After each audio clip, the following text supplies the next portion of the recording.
Well, good evening on this 27th day of December, when there is light at the end of the tunnel. Various countries resuming flights following cancellation after the spread of the Omicron variant.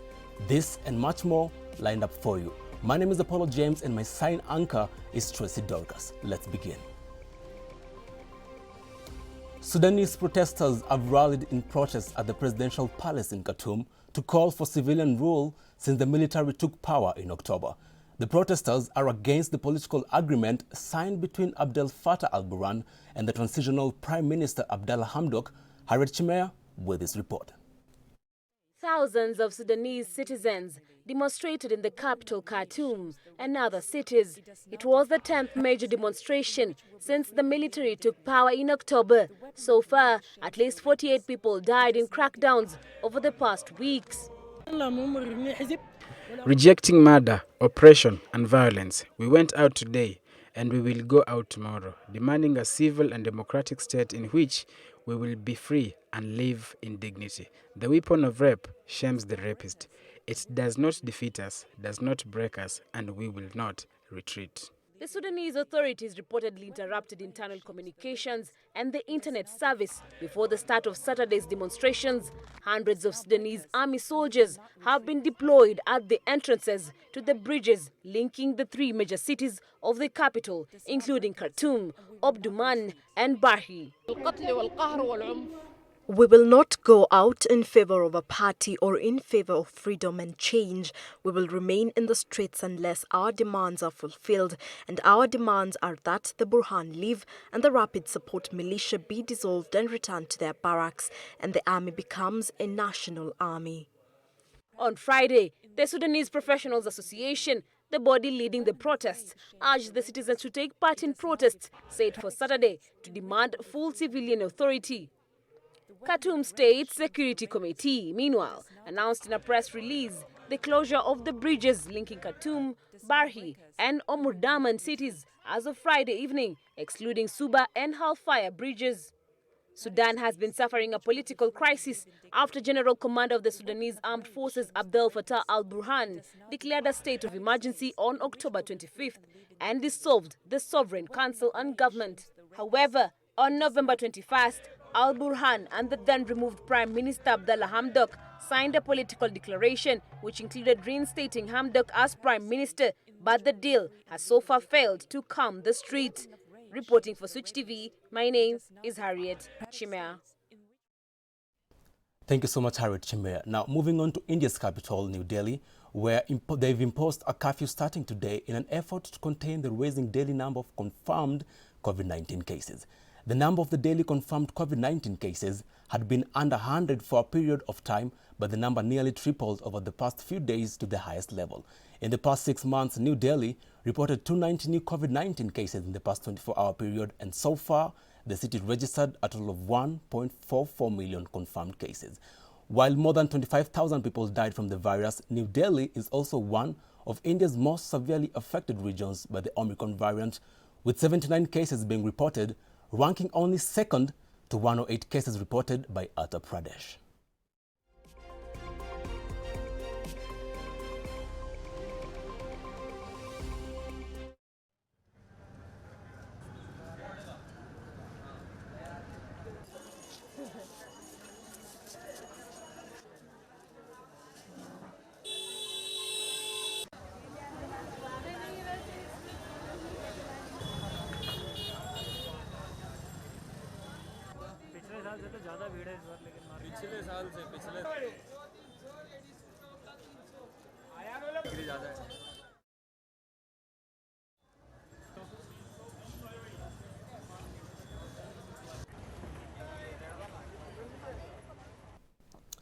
Now suffering from shortage of electricity, potable water and shelter, thousands of families are still struggling to recover from the aftermath of the super typhoon Rai that struck the Philippines and killed more than 300 people a week ago. Shelengetich narrates.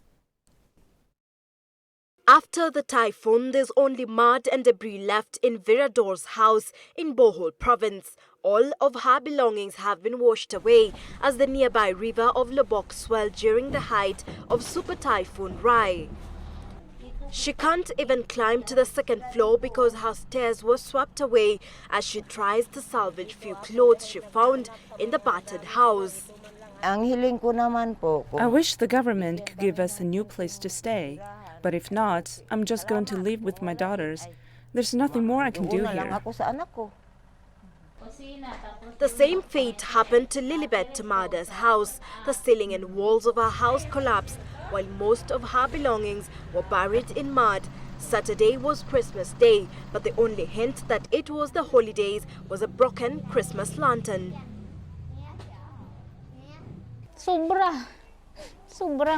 It's so painful. Everything is gone. There's nothing left. I don't know how we can start again. Bohol is one of the hardest hit islands where more than 100 people died out of the 375 recorded deaths from the typhoon. Power and communication lines are still down while people are queuing in long lines in gasoline stations. Thousands of homes were destroyed and many people left homeless, with many of them having no food or potable water. There were relief goods distributed to families on Christmas, but it could only last for a few days. The storm struck at a time when people were already feeling the effects of the COVID-19 pandemic. Many of those impacted by this disaster are also currently living below the poverty line, but people here still have hope and they are thankful that they are still alive. Shilangetich, Switch TV. Now, moving on to China, where China is planning to explore an asteroid and some other planets in the universe in future on the basis of the successful launch of the Taiwan Space Exploration Mission in 2020. The spacecraft, which has a total mass of nearly 5 tons, is one of the heaviest probes launched to Mars and carries 13 scientific instruments. It is the first in a series of planned missions undertaken by CNSA as part of its Planetary Exploration of China program. The mission was launched from the Wenchang spacecraft launch site in South China's Hainan province on July 23, 2020 on a Long March 5 heavy lift launch vehicle. The state has approved the Planetary Exploration Project, including the first mission to Mars by Tianwen-1 and an asteroid exploration of landing, sampling and return. And third, we will take samples back from Mars, and the fourth mission will be a probe of the Jupiter system, as well as some probes traversing the universe. For example, do we need to explore the edge of the solar system or not? Are there 8 planets in the solar system? We do not want to simply repeat our missions. Each mission of China would have new goals and bear new meanings, and strive for new major scientific discoveries. We become cooperation with interested institutions and scientists in our future deep space missions that include exploring the moon and other planets. All right, we've come to the end of the first part of this bulletin. Don't go further. We'll be right back.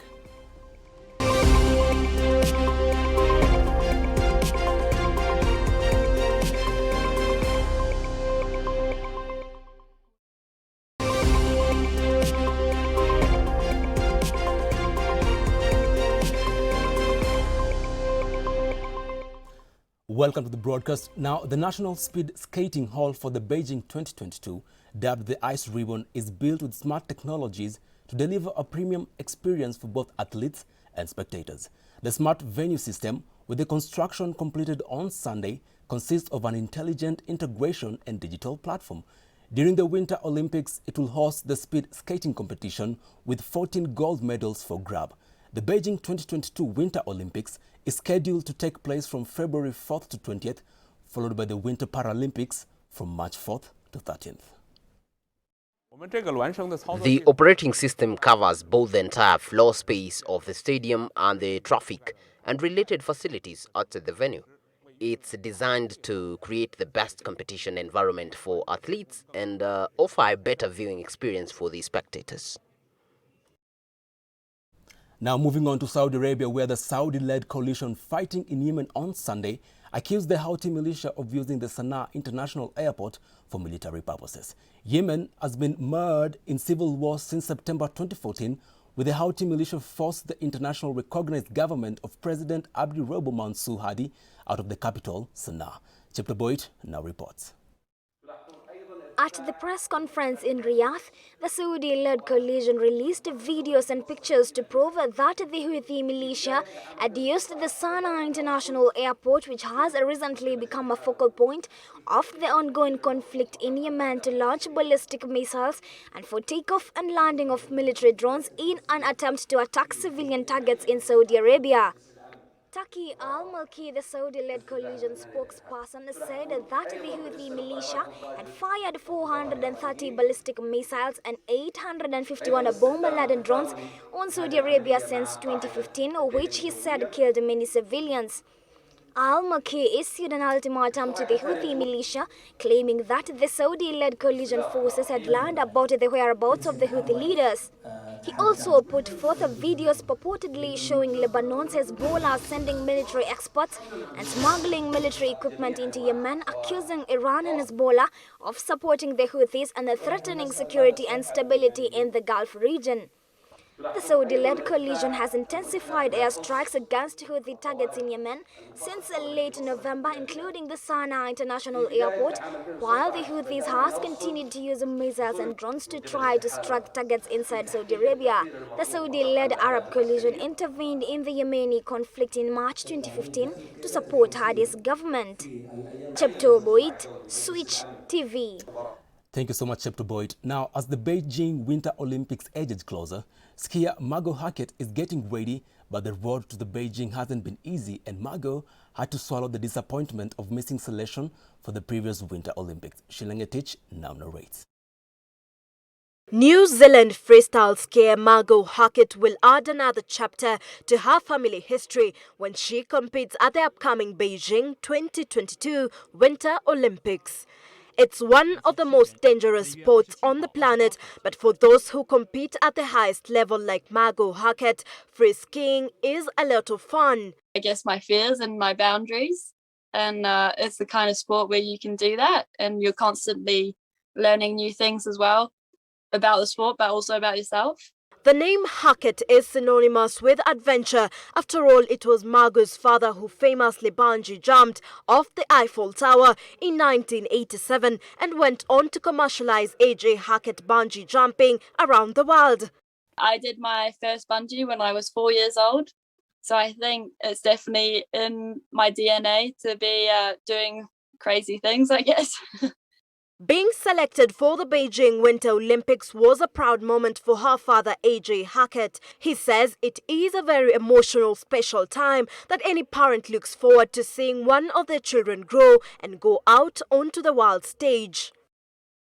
It was pretty tough 4 years ago, getting the news that I wouldn't be going to compete. But I think it motivated me even more to be ready for this time around. But her father says she has been fighting qualities to succeed at the highest level. Margot qualified for the Winter Olympics after a series of top 10 placings in major global events, including the X Games and the Beijing World Cup. I've already seen the big air and I've already tested it out, and it was also where I got my best result. So I think I'm pretty confident and excited to go there and try and do even better.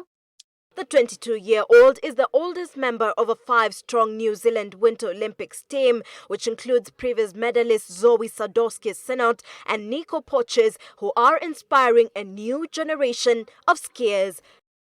Seeing Zoe and Nico do so well at the last Olympics, it's inspired a lot of the new generation to join in, and hopefully we get some good results this time around and it just keeps going. Shilling Etich, Switch TV.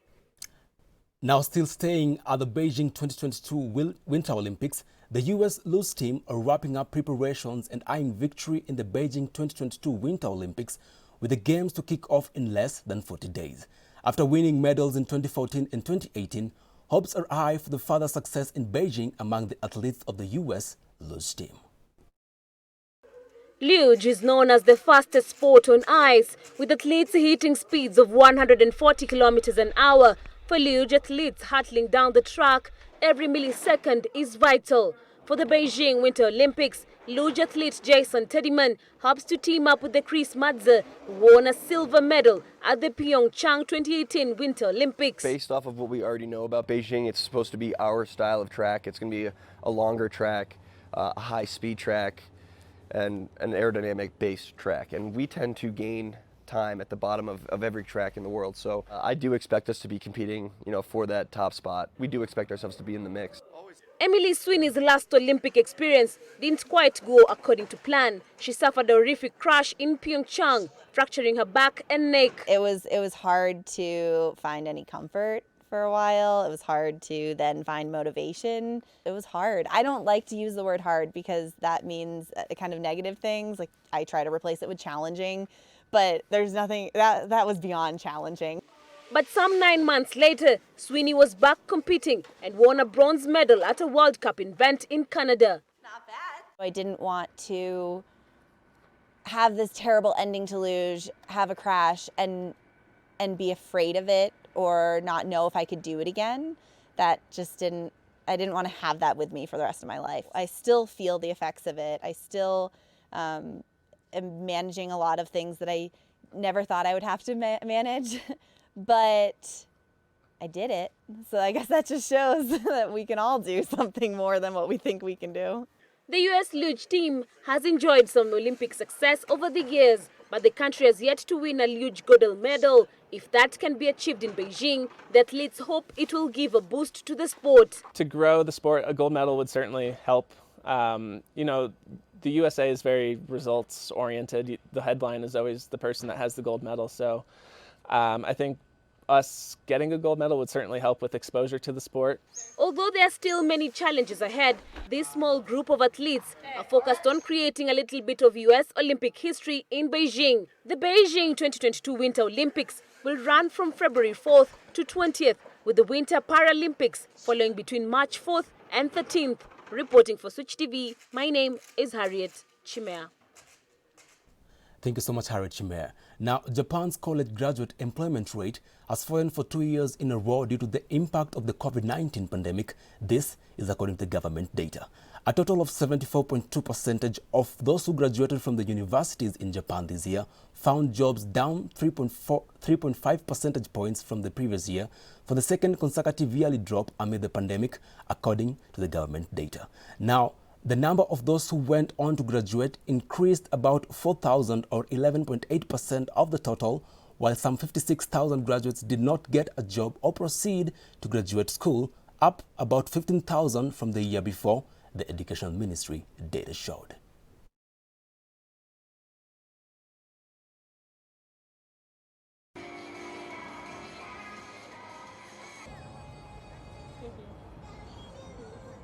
Chinese scientists are striving for agricultural sci-tech innovations to promote the rural development to ensure the national food security. Now, researchers have made breakthroughs in developing new crops and optimizing the soil cultivation practices to increase grain yields.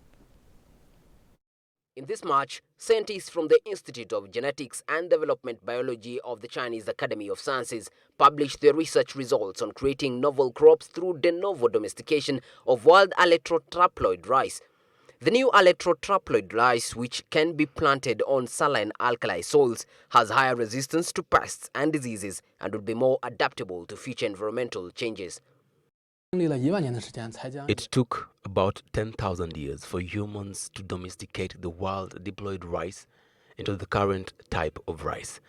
Now we can realize the domestication process of rice in just a few years.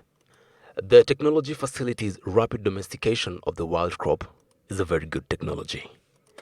To create novel polyploid rice crop, the research team led by Professor Li Jiayang launched a strategy for de novo domestication of wild allotrotraploid rice, which involves editing the genes of wild allotrotraploid rice. The technology opened a brand new research direction in agricultural science. Chinese scientists have taken the lead in this field of research. This year marks the beginning of China's 14th five-year plan period 2021 to 2025. China's Ministry of Agriculture and Rural Affairs has urged all provincial level regions to increase crop planting area and improve the total grain output to realize the agricultural targets of the national plan. In the fertile land of northeast China's Heilin Jinkiang province, scientists have been developing conservation tillage technology to promote the efficiency and sustainable use of local black soil. Thank you so much, David Kagina. Now, the raging and lingering COVID-19 pandemic has dealt a heavy blow to the duty-free shopping businesses across Japan, with depressions dominating multifarious markets since onset of the pandemic. The epidemic-induced recession and slump forced closures and shutdowns, as well as volatile businesses with numerous outlets of major department stores and chain stores going bankrupt in succession. Japan's duty-free shops suffered most damages and disruptions during the pandemic. Many shops that originally sold duty-free products had their doors closed with advertisements for rent posted. For instance, Takashimaya and Isetan Mitsukoshi respectively closed their duty-free shops in Tokyo and Fukuoka, and large duty-free chain Laux also shut down 18 stores in less than 2 years. Due to the epidemic, duty-free shopping has been suspended. The two shops in Kyoto and Akihabara that are still open are selling products mainly from local Japanese customers. For purpose of expanding domestic sales channels, Laux opened a new store in Tokyo that specializes in selling imported Asian food at the end of the month. The products in the store are imported from more than a dozen Asian countries and regions such as China, South Korea, Thailand, and more varieties coming to 1,400. When I was visiting China, the seasonings I bought in a local supermarket tasted pretty well. After I returned to Japan, I couldn't find any shop selling them. Today, I want to try my luck here. The sales of duty-free products in Japan in November this year reached about 3.5 billion yen, about $31 million, slumping by nearly 90% year-on-year, according to the latest statistics. Now, government officials, business leaders and experts met at the 2021 APEC China CEO Forum in Beijing, pulling the minds to offer a path to achieving sustainable growth in a world rocked by the COVID-19 pandemic for nearly 2 years. 2021 marks the 30th anniversary of China's joining in APEC.